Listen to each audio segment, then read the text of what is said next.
ugat sa problema mao ang sala. Nyan karon mga igsoon, kung kita nagkinabuhi sa sala, wa tay paglaom. Unang usahay nga itong makinabuhi, vulnerable itong kinabuhi mga igsoon, wala tay peace, wa tay kalinaw. Isa kung saan ito pagpaningkamot mga igsoon, wad unra daghang mukuha mga igsoon, daghang muagaw, mananunta, muwala ra. Sige pangita kwarta, wala gyapon kay tinigong. Ngano man, tungod na mga igsoon sa transgressions and iniquity, ato ang less priority si Lord. Do you think nga ang tao na sa simbahan 100% na siyang naas Ginoo? No. Naapoy uban na sa simbahan nagkupay og cellphone. Nay uban wala naminaw sa pulong sa Ginoo, physically present, mentally absent. Mao nang sala. Mao na diha tungod kay naa pa diha ang ugat. O nga naman be, tagata mo og senaryo. Nganong ang tao malipay og binuang? Amen? Nganong ang tao kung kahilayan gani hisgutan, tuwa dito tanan? Ngano man, mao na siya root sa sala. Wala pa ta na ana na aware? Bisan gani kita mga Kristohano na. Di ba? Mas ganahan pag yung taog mga mensahe ng mga dili mensahe sa Dios. No? Mas ganahan tang maminaw sa mga pulong nga dili gikan sa Ginoo. Sa atong pagkitatanan mga maritista. Ngunit tuyo sa Ginoo nga simbahon nato siya parang at least malainta kaysa katapusan sa panahon mga igsoon, i-divide sa Dios ang kalibutan, ang mga tao sa kalibutan, sa wala ang mga kanding, sa tuo ang mga karnero. Amen.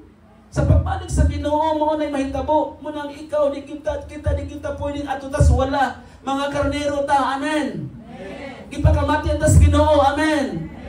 Mo na nga ayaw pakyasa si Lord panahon sa adlong Domingo. Kay maon ni ang gisugo sa Dios. No? Romans chapter 12 verse 1, tungod sa dakong kaluoy nga gipakita sa Dios kanato, hangyoon ko kamo ingon si San Pablo nga inyong ihalad ang inyong kaugalingon, ang inyong lawas ngadto sa Dios, buhing halad, balaan ug makapahimuot sa Ginoo kay mao kinang matuod nga pagsimba. Ang uban malipay mga igsoon og bag-ong sapatos, isimba dayon. Ang uban bag-ong sanina, musimba dayon. Pagkasunod Domingo di na musimba kay wa day bag-o.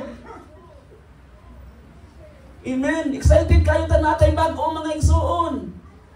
Pero bada na gani, wa day lami, wa day weight, wa na may trail ang kinabuhi no. Pag naa kay Ginoo, naa kay Jesus imong kinabuhi, adlaw-adlaw kini bag-o. Hallelujah. Muna nga din yung ka musimba mong paltas pagsimbas Ginoo, di ka mapupaltas pagsimbas Ginoo igsoon. Kay para nimo si Jesus gyud ang imuha, kay nga naman gipatay ni Jesus ang ugat sa sala, ang gamot sa sala. No, nahipito sa Tagalog ang gamot kay tambal, pero dili sa ato dili. No, dili tambal ang ugat. Muunoy problema. Di ba? Muunoy problema, di matambalan. Si Jesus na din ang makantambal anin mga igsoon. Muna kamo kita ta ng mga pinasaylo, magmaya tas presensya sa Ginoo. Amen. Mga pinasaylo dili na mabuhat og salag usab kay gilansang na dito sa krus sa Kalbaryo. Gibitay na tanawa ra gud na mga electric fan. Dugay na kain nang gipalit. Butang dia gibitay wag gyapon na hulog kadtud karon. Gawas og imo nang kabitan magkuan na matangtang na. No, kung kabitan ka ni Satanas mga igsoon, nya wala kay maayong angkla relasyon sa Ginoo, guba gyud ka. Muna nga kung kanang sala magbalik-balik paghihapon, that means nga ang ugat na apan nagyapon mabuhi na siya gihapon. Muna ingon si Apostle Paul, we are already buried. Gitabunan atong mga transgressions, gilubong na kita diha sa Ginoo, that means nga patay na ang sala nga daha dili kanamo kanato, bisan ang ugat ana wala na. Amen. Dalay ko na nga itong buhit nga Dios. Matod pa diri, every man's problem is sin, and above all, God is angry because sin is real, present, and everyone is guilty of it. Panahon gani mga igsoon nga di ka makadirektag lantaw sa usa ka tawo, walay eye-to-eye contact, that means you are guilty. You are hiding something. Naakay gitago. Ngano dili ka makalantaw matas mata? Nganong makakita nimo mo sa kataw manago ka because naa kay gitago. Probably nangupit ka. Probably imo siyang gilibak, and that is the root of sin. Amen? Ngano man be? Nganong maulaw man kaniya? Usa may naa niya. Tungod kay gwapa siya, ikaw mao, dili na. Ang root niya po na sa sala. Ngano magkumpira na man ka, napariha man ka kang gibuhat sa Ginoo. Amen? Nakailong, napuko ilong, pero lahi-lahi pagkaporma. Diha na nag-differ mga igsoon. Diba? Ang importante mga igsoon ay bangag nga naay hangin na makasulod og guwas. Hello, mga ilungan. Amen. Kanay ko natong buhi nga Dios bisan kita Amerikano ilong pero at least wa tay nangamatay nato tungod kay nasuknan ang ilong. Amen ba? Salamat sa Ginoo mga igsoon gitagaag. Tagaag bangag yatong ilong. Kay kung wala pa mga igsoon. Hallelujah. Di kita makita ron. Ang uban gani wala ilong. Di na ito makita na diri. Amen? Hallelujah. Salamat kay kutob sa makita na ito. Di na apoy mga ilong na ginawa pala. Wala kong magsulti mga igsoon sa physical aspect. Spiritual ta. Kay this time mga igsoon, history repeats itself. Ang istorya magbalik-balik na siya. Kausaran na itabo, pero until such time, even the world still naapagihapon, na? Ang pulong magbabalik-balik na in the purpose of reminding us humanities. Mga katauhan sa Ginoo. Mga linuwas ng mga katauhan sa Ginoo, balik-balikan yun na og sulti sa Dios. Mahimo ang sulti sa Ginoo, pinaagi sa alagad nga gipabarog sa Dios. Amen. Next, ingon dire. Since God is angry of sin, and everyone is guilty of it, the wrath of God is revealed from heaven against all godliness or godless. Kana pang dili Diyos nun. Na? Dili Diyos nun. Kana mga tao nga si pamalikas, example na siya nga dili Diyos nun. Bisan pag di pa ka mamalikas, imong una-una na malikas ka, nakasala gyapon ka. Another, that is the root of sin. Kutob sa dili maayo mga igsoon, isang picture pala na siya, that is the root of sin. Muna nga kitang tanan kandidato gyud unta ta ngadto sa eternity, damnation of eternity. Muna hinungdan na natay Savior, kay di gyud ta kaluwas atong kaugalingon. Bisan ako himself, akong anak di ko makaluwas niya, bisan akong kaugalingon di na ako maluwas. Munang naay Jesus, the Savior, manuluwas na siya mga igsoon. Kay nga naman, siya na mo ako sa sala. Iyang gipako, giangkon niya ang tanan. Nga pa lang siya sa cross tungod sa sala. Kay nasayon siya nga walay makabayan sa sala. Nga pwedeng buhaton any moment from now. Pwedeng buhaton mga igsoon.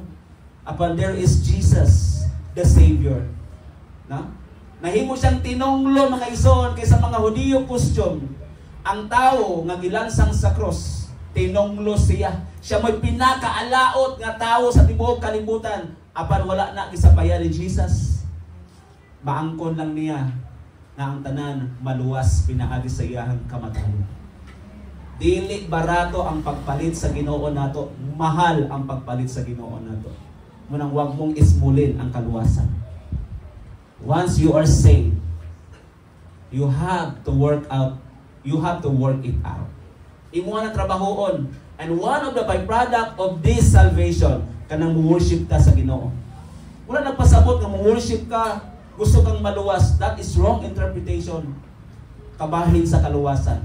Nanuman, nganong naagid na to din sa kasing-kasing nga excited ta. It's because that is the product of salvation. In that way, you and I is working the salvation that God has bestowed 2,000 years ago. Pinaagi anak mga igsoon, imo ra gyung gipakita ang bungas kaluwasan. Kaya ang santol igsoon di guna mamunga og mangga.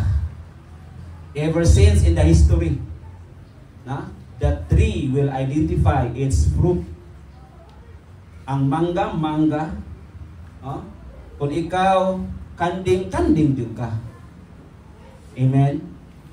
Walay mga kanding nga nagpakarnero, ma-identify siya sa iyang karakter. Because ang attitude is the product of what you are thinking and believing. Kung mauna mga igsoon, ang senaryo sa kinabuhi. The wrath of God is revealed. Then wickedness of people who suppress the truth by their wickedness. As I've said just recently, nga naguol ang Diyos sa paglikha niya sa mga katawhan sa kalibutan. Because wala na sila nag-recognize nga doon ay Diyos. In fact, nagtukod silang turi. Nagtukod silang turi nga pinakataas sa tibuok kalibutan aron nga mabantugan ang ilang ngalan. Dili na ang ngalan sa Ginoo mo mabantugan, kundi ang ilan ang ngalan. But God is angry na naog siya iyang gipang hatagan o circumstances, consequence ang mga taong naghuna-huna silang kaugalingong katagbawan. Naghuna-huna silang kaugalingon nga famosity. Dunay end ang tanan. Adunay utlanan ang tanan mga igsoon. Kining atong kapopularity sa kalibutan, one of these days muhunong ra na. Pero ang popularity nato sa kinabuhi nga walay katapusan, it will never end. Dili mahunong mga igsoon. Heaven and earth will pass away, but His word will never pass away. Manang ikaw, na under ka mga igsoon sa trimming and pruning, then you are blessed, we are blessed because we will be in God's eternity. Atong papakan si Lord. Hallelujah. Muna yung saan mga igsoon. Pero kabalo ba't ang mga igsoon, taliwala sa mga problema nga di nato ma-identify, unlimited nga mga problema, sala mga igsoon nga pinaka-cause, doon ay root, doon ay root of sin mga igsoon. And doon ay root of problem, that is sin. Apa na doon ay solution. There is a solution mga igsoon for that. In every problem, there is always solution. Sa matag problema mga kapatid, adunay solution. Kung di masulbad na, pagya po yung resolution. Amen? Kana mga igsoon, tuwad na ni Jesus. Man solution of problem. Natay duha ka bersikulo, daghang mga bersikulo sa Biblia mga igsoon. Pero kung ako nang hutdon, maugmaan gyud ta ani. Di ba? Murag nanginit na gani na itong mga sampo diya paglingkod. Di ba? Yung usay, lingkod-lingkod, patakiling-kiling, taginagway, kung maglay-lay-lay po ba ya? Na? Duha ka, kuan lang, nga saad sa Ginoo, nga masulbad ang atong problema. Isaiah chapter 53 verse 5. Atong basahon. But He was wounded for our transgressions. Kinsa man ang He? Si Jesus na. But He was wounded for our transgressions. He was bruised for our iniquities. The chastisement for our peace was upon Him. And by His stripes we are healed. Susunod. Who gave Himself for our sins. No? Yang ihatag ang iya kaugalingon para sa itong mga sala, that He might deliver us from this present evil age. Take note, present evil age. Naa na ta karon sa ira mga igsoon. Kung wala ta kabalo, kung dili spiritually open ka mga igsoon, nagtuo na tang okay ra ang tanan. Pero dili kay okay, nag-ingon ang Bible, wala pa sa pagkawo ng sulti ng Biblia.